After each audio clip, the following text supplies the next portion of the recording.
Buongiorno, ben ritrovati su Uncinetti allo sbaraglio.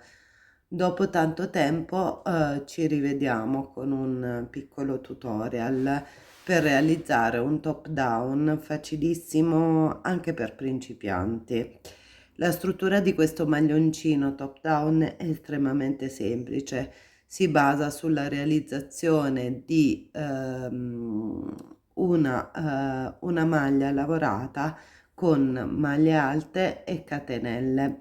Si susseguono 2 giri di maglie alte e invece un giro traforato costituito da maglia alta, catenelle e maglia alta, saltando una maglia di base.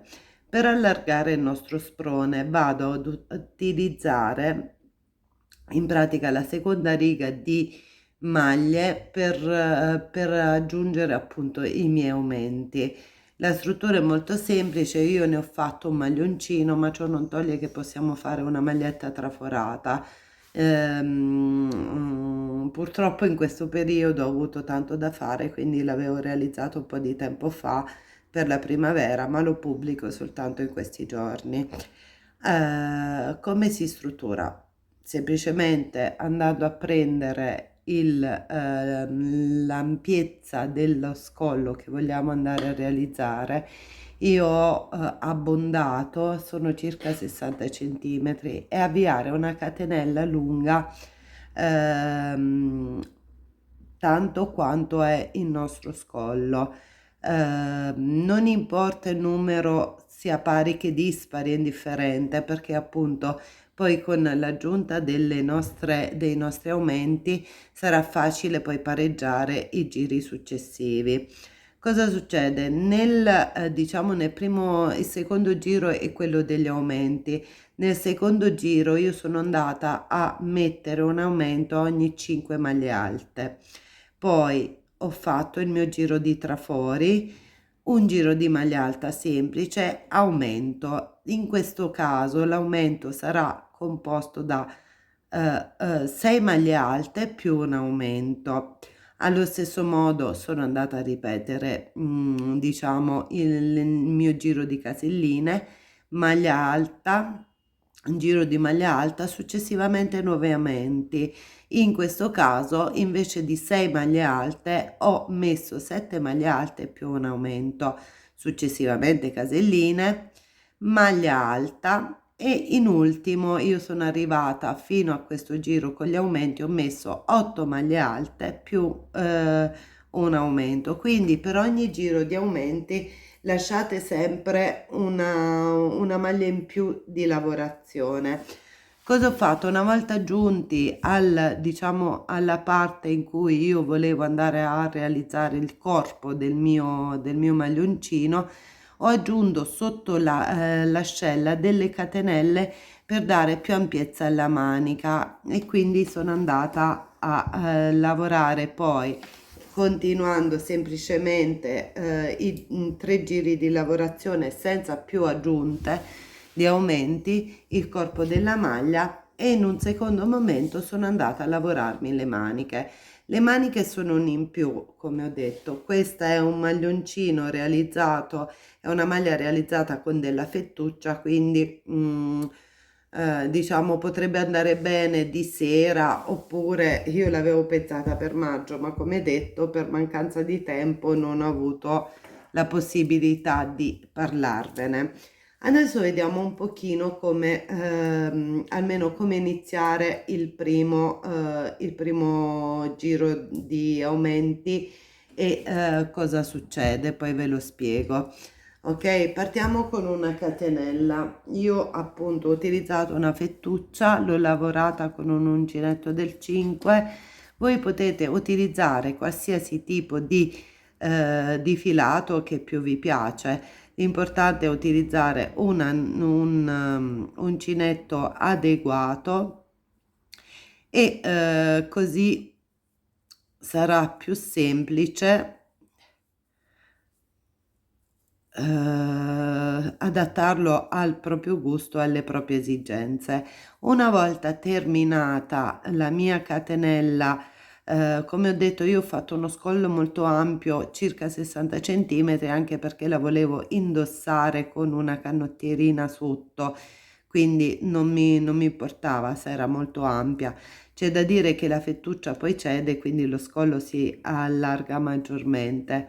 Una volta fatto appunto il mio giro, sufficiente per creare lo scollo della maglia, sono andata a chiudermi con una maglia bassissima e ho ripassato tutti i punti con una maglia alta. Quindi mi sono sollevata con 3 catenelle che sostituiscono la prima maglia alta, nella successiva sono andata a lavorare la prima maglia alta e così via dicendo. L'ho fatto per tutto il giro. Ci vediamo alla fine di questo giro, così vediamo come mettere gli aumenti.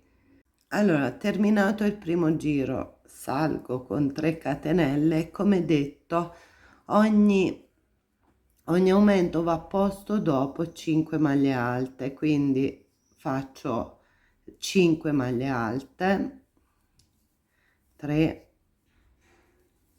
4 e 5, e metto il mio primo aumento in diciamo con un numero così piccolo di esiguo di catenelle. Sicuramente già tenderà ad arrotondarsi la mia lavorazione. Con un numero ampio, cioè un numero alto di catenelle, quindi per la realizzazione di un vero e proprio sprone della maglia, la situazione sarà ben diversa. Infatti avrà più la forma di ruota. Logicamente 1, 2, 3, 4 e 5. Logicamente, mettiamo il caso volessimo realizzare un maglioncino per una bambina, per molto piccola, non saranno sufficienti gli aumenti previsti per una persona adulta, per uno scollo ampio, ma bisogna metterne di più, quindi per evitare appunto che si accartocci subito la lavorazione. Quindi queste misure, il porre un aumento ogni 5 catenelle va benissimo, soprattutto se stiamo parlando di una maglia da indossare poi per una persona adulta. Ehm, per i più piccoli invece dobbiamo mettere degli aumenti in più: 1, 2, 3, 4 e 5, e poi il mio aumento, ok, 1 e 2, poi 5 maglie, 1, 2, 3, 4 e 5. Ok, vedete, sono arrivata proprio nel punto di inizio, però io qui l'aumento lo metto anche se mi partono le catenelle, in modo da compattare meglio la lavorazione. Vedete, come vi spiegavo, avendo poche catenelle, se io metto un aumento ogni 5 punti, il lavoro tende subito a rimpicciolirsi. Chiudiamoci con, nella terza catenella, con una maglia bassissima, mi sollevo di 3, poi aggiungo una quarta catenella perché mi sostituisce questa maglia alta qui sotto lo spazio di questa, vado in quella successiva, faccio la maglia alta, catenella, successiva maglia alta. Ok, allora lo sprone, come detto, abbiamo capito che si struttura in questo modo. Questi sono i 3 giri di lavorazione. Allora, cosa succede nel momento in cui io sono arrivata a dover chiudere sotto le ascelle la mia lavorazione? Devo fare in questo modo.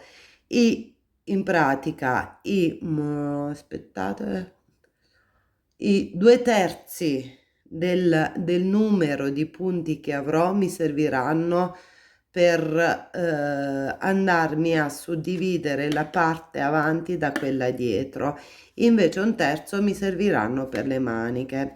Per rendere più semplice il lavoro, cosa faccio? Invece di parlare di frazioni, parliamo in termini numerici.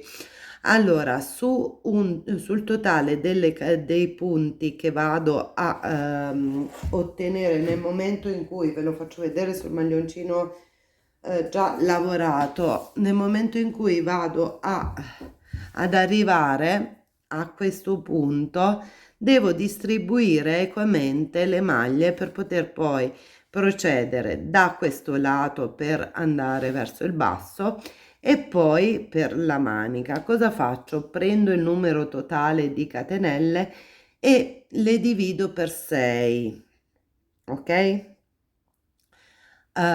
Due pezzi di questo risultato saranno per la prima manica, due per l'altra, il restante per l'avanti e dietro. O ancora meglio, facciamo in questo modo: se io ho 90 no, sono pochi, mettiamo il caso avessi a fine lavorazione 240 punti, cosa faccio? Prendo il mio 240 e lo divido per 6.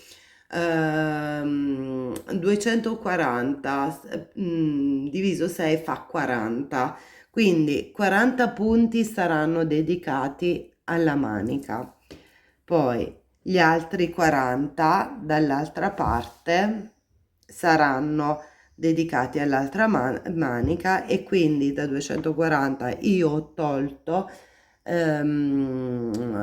80 punti. I rimanenti, che sono 160, saranno distribuiti davanti e indietro, quindi 80 maglie sul davanti e 80 maglie sul dietro. Per dare più ampiezza poi alla manica, io nel punto di congiuntura, perché poi qui avevo messo un marcapunti dall'altro lato uguale al marcapunti, perché mi dovevo creare l'apertura delle maniche, ho aggiunto delle catenelle sotto l'ascella in modo da rendere il maglioncino più ampio. A vostra discrezione, mettetene, io ne ho messo una decina. Nel momento in cui io ho ampliato il mio sprone ulteriormente, poi ho proseguito la lavorazione. Come vedete, sotto l'ascella c'è stato diciamo, la lavorazione di un maggior numero di giri con la maglia alta, ma poco importa perché si pareggia subito dopo la lavorazione. Lo sprone appunto è quello rotondo. Per stabilire quanto lungo devo fare il mio sprone, l'unico consiglio che vi do, e forse quello più furbo: prendete un maglioncino che già avete nell'armadio e provate. Poi nel momento in cui voi andate a mettere i vostri marcapunti diciamo nella parte di suddivisione dello sprone, questo è importantissimo, ricordiamoci sempre questa cosa, che un terzo delle mie maglie saranno per le maniche, gli altri due terzi per l'avanti e dietro. Quindi cosa vuol dire in realtà? Che la manica sarà, il numero delle maglie che io vado a distribuire sulla manica sono la metà di quelle che mi servono per realizzare appunto il pannello avanti e quello dietro. Questo è il concetto, cioè questa parte da un'ascella all'altra, scusate, senza aver aggiunto le catenelle, deve essere il doppio rispetto a quello che abbiamo per la manica.